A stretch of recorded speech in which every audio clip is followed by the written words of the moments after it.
اكتر حاجه بحبها ستيفو انتوا يا جماعه. هي ثابت صنم هي صلى. دي لا دي بيوقف وقت في النص. يا ولا السود عيونه يا ولا. المزيكا في مصر يعني صيف، حفلات بقى والبومات وهيصة. مش عايز اعمل حفلات لناس تقول لناس عننا. شادي وقف كل حاجة وبعدها مات ليه؟ انا اعتقد ان المسلسل كله باغانيه هو حطينا كلنا في مود كده مكمل. يعني احنا كان كل مره بنسمع اغنيه لاول مره واحنا لسه هنلعبها او هن كده، كنت بحس ان هي بتتحول لساوند تراك المرحله. فكره انه الشو نفسه عن المزيكا وازاي المزيكا بتعشق جوه الاحداث، وازاي ان احنا كممثلين بنستخدم السكيل بتاع ان احنا نلعب مزيكا غير ان احنا نمثل.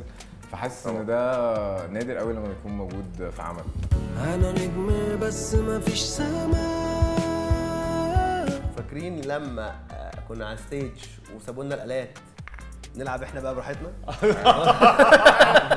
لما انت نزلت على الارض وقعدنا بقى نغني بقى اغاني شعبي بقى. ريفو بقى قلب بقى شعبان عبد الرحيم وانا بكره اسرائيل واقولها لا وسائل اللوكيشن كله. كنا لعبنا ماكارينا وماكارينا. طب والله انا بشوف ان الكواليس بتاعت ريفو لوحدها هي ممكن تعمل منها مسلسل بجد.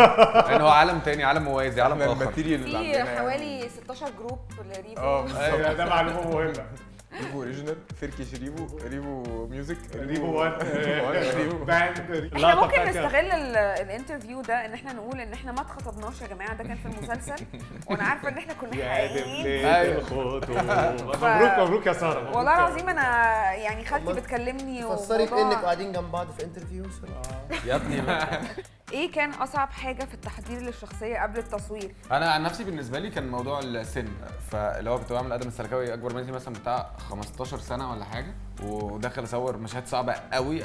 انا بدات باصعب مشاهد في واحد اكبر مني مش عارف 15 سنه، فدي كانت اصعب حاجه بالنسبه لي يعني تشالنج يعني. عندك في التحضير مثلا اضطريت اعيش مع الشيخ احمد من الازهر جدا، هو اللي علمني ازاي اقول الاذان وازاي اكون شيخ يعني.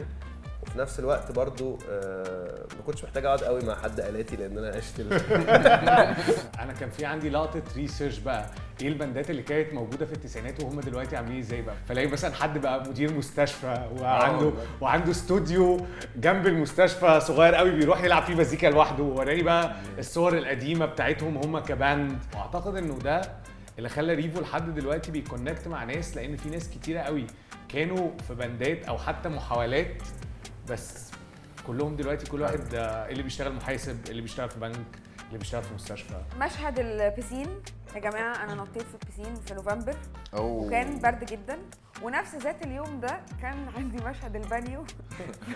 هو كان يوم اليوم بعنوان جحيم تحت الماء. الفتره بتاعت التحضير للانتحار دي كانت تقيله جدا. لان طول ما انت قاعد بتفكر في كنا ممكن نعمل ايه وما نعملش ايه والكلام ده، دماغك هتفضل تعباك. انا لسه اصلا كنت بسأل نفسي هو انا ليه خرجت من المصحة. كنت حساس جدا الفترة دي، فاللي هو لو شفت فيلم ما اعيط، لو في مش عارف ايه يعني كنت بتأثر بأي حاجة. كذا حد بعت لي على موضوع الاكتئاب ويقولوا لي انتوا يعني بجد دورك قال حاجات كتير احنا مش عارفين نعبر عنها. حسيت انه تمام شكرا، مش عايز حاجة تانية في الدنيا. ايه اكتر اغنيه بتحبوها في المسلسل؟ لا هو يا جماعه في كايروكي كونسرت كنت هناك، وكان اغنيه متكتف شغاله، وبعدين يعني مجموعه من الشباب قعدوا يقولوا ده بسببك انت اللي عملتي يا نهار ابيض بسببك.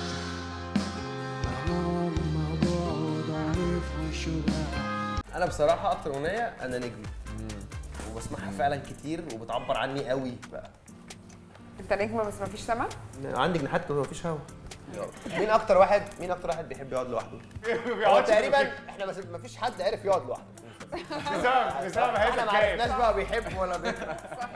مين اول واحد بيوصل اللوكيشن؟ أنا.